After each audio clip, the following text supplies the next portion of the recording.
Veja só, há pessoas jogando futebol ali, há pessoas jogando futebol aqui. Agora imagine só uma situação. Suponha que nós tenhamos um problema de medir qual desses três lugares tem mais probabilidade de fazer gol. Como que nós poderíamos medir isso? Se a gente começasse a medir de alguma maneira aleatória, nós iríamos perceber que lá daquele outro lado só tem 2 gols. E desse lado aqui, cada quadra tem 2 gols também, porém uma área bem menor. Então, se nós formos basearmos apenas essa questão de quanto menor a relação da área, quantidade de gols, o tamanho do gol, então a probabilidade tende a ser maior de acontecer gols aqui. Olá, eu sou Evandro Schultz, sou economista, matemático e quero trazer hoje uma questão muito interessante. Como neste problema que nós vimos, que usamos de certa maneira um princípio de probabilidade para tentar resolver um problema, podemos até algumas questões aleatórias até, né? Mas a probabilidade nos ajuda a resolver muitos problemas. Hoje nós vamos falar de um caso particular em que nós estaremos usando tanto a probabilidade quanto a questão aleatória para resolver problemas, que é o chamado método ou simulações, gente, um plural, de Monte Carlo. O nome Monte Carlo foi criado por volta de 1940 durante o projeto Manhattan, aquele da construção da bomba atômica. Algumas fontes dizem que os matemáticos Stanisław Uhla, que nome difícil, e John von Neumann deram esse nome ao tentarem abordar alguns problemas físicos quanto às partículas dos átomos, a partir de modelos probabilísticos.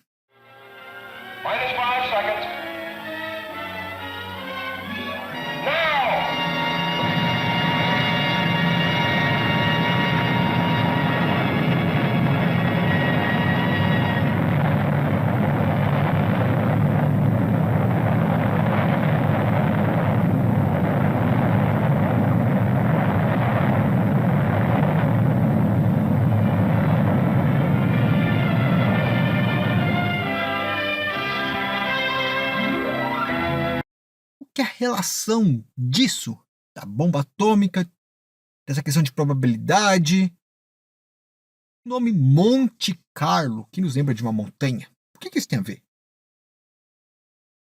Bem, Monte Carlo, na verdade, é uma referência a um famoso cassino que fica em Mônaco. Inclusive, é famoso nos dias de hoje. Em 1995, para você ter ideia, ali foi gravado algumas cenas do filme 007, GoldenEye. Bonsoir, Pierre. Ça va bien? Bien, très bien. Et vous? O que o cassino tem a ver com isso, né? Esse cassino Monte Carlo? Bem, além do luxo que marca este cassino, aliás, ele é muito bonito, como você pode ver na imagem, como todos os outros cassinos, são conhecidos por ali jogos de azar. E para os matemáticos, jogos de azar significa você brincar com probabilidades e a famosa esperança estatística. Tudo indica que foi durante um desses jogos de azar, ou desafios matemáticos, prefiro dizer assim, que esses matemáticos tiveram uma ideia de como solucionar um dos seus problemas na construção da bomba atômica, utilizando tanto a ideia da aleatoriedade quanto a da probabilidade. E isso, de alguma maneira, fizeram eles relacionar com um cassino de Monte Carlo.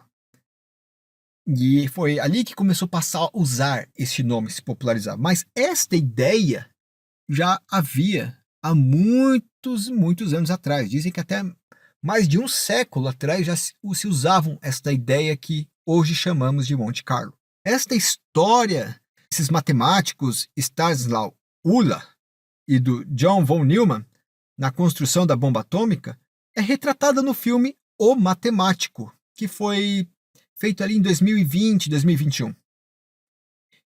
E o que significa o método de Monte Carlo?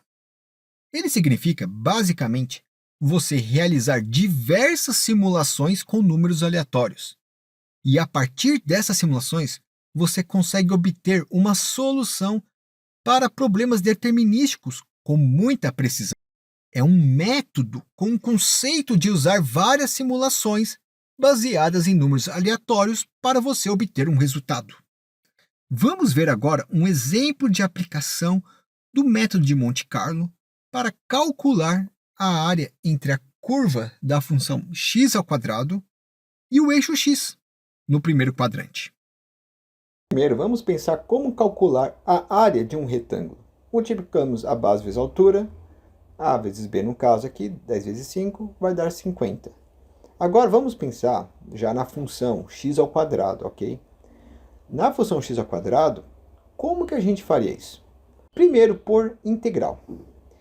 Se nós fazemos a integral definida, vamos ter que a integral de x² é x³ sobre 3. No intervalo de 0 a 10, vamos ter o resultado de 1000 sobre 3, que vai dar aproximadamente 333 com dízima periódica em 3. Esse é o valor da área que a gente quer procurar. Agora, por Monte Carlo, nós colocamos vários pontos aleatórios e queremos saber a probabilidade desses pontos estarem dentro da área que a gente quer encontrar. Dentro de um retângulo, que seria um espaço maior. E aí nós teríamos então que a probabilidade vezes a área do retângulo seria a área, calculado dessa maneira. Neste caso, vamos ter que 1000 é a área do retângulo e 46,34% foi a probabilidade.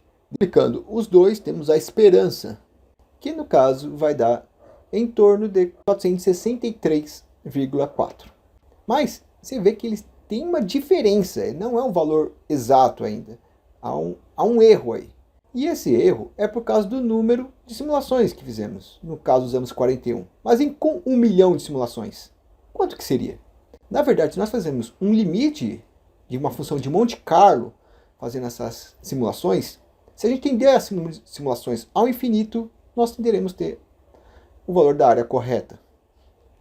E aí, como que nós vamos fazer 1 milhão de simulações? Eu não vou ficar clicando aqui 1 milhão de vezes com o mouse, nem contando. Isso não faz sentido. Eu vou usar um computador. O computador eu consigo programar para ele ficar repetindo algo 1 milhão de vezes. E essa é a ideia dos algoritmos de Monte Carlo praticamente. É utilizar o computador. E com o computador nós conseguimos fazer 1 milhão de simulações e teremos um resultado muito próximo do ideal.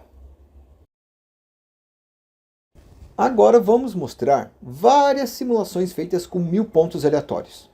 Você vê que em todos eles ele começa com um erro maior e vai convergindo o valor da área para algo próximo de 333.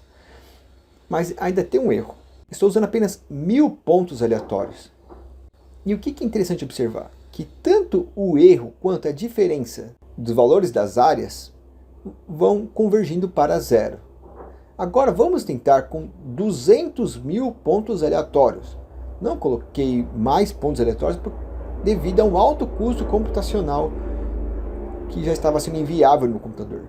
Esse caso que eu fiz essa simulação com 200.000 pontos aleatórios, gerando essa animação gráfica, demorou pouco mais de 3 horas para ser processado no meu computador. E é um computador bom. Okay? Mas veja o que aconteceu.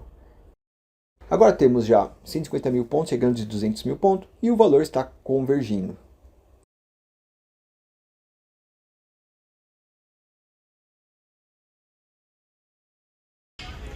E aí vem um ponto interessante. Se formos pegar na história, isso já foi usado há muito tempo atrás. Desde a antiguidade, as pessoas já utilizavam probabilidades para resolver problemas do dia a dia. Por exemplo, na própria Bíblia encontramos, por exemplo, na história de Jonas, em que as pessoas estavam ali no barco, uma tempestade terrível, e eles jogaram sortes para tentar descobrir quem que era a pessoa ali que estava causando todo aquele problema que para eles era um evento divino, certo? Bem, digamos que os anos, os séculos, os milênios passaram e o conhecimento da matemática se desenvolveu um pouco mais. E hoje nós temos outros métodos mais, digamos, precisos, mais racionais de como utilizar a probabilidade e como eventos aleatórios, que podemos chamar de sorte, para tentar resolver problemas de maneira bem satisfatória no nosso dia a dia.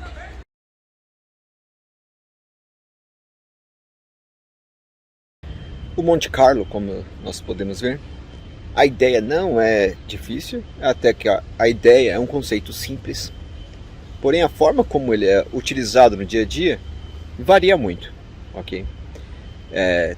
No mundo de finanças, economia, é muito comum, se for pensar, opa, onde se usa Monte Carlo? O que salta na mente? Alguns modelos de precificação de opções ou contratos que tem alguma opcionalidade embutida, estimação do modelo Value at Risk, né, o VAR.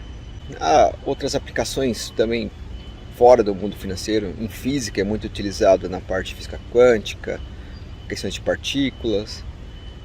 Tem diversas aplicações, tá, Monte Carlo? Se você dá uma breve pesquisada, inclusive ali no Wikipedia, na parte que fala sobre Monte Carlo, há um monte de aplicações, tá, dessa ideia. E você pode aplicar para mais diversas coisas. O exemplo aqui no vídeo foi para calcular a área ali da x ao quadrado, mas há muitas outras aplicações que espero poder compartilhar alguns casos mais interessantes em próximos vídeos.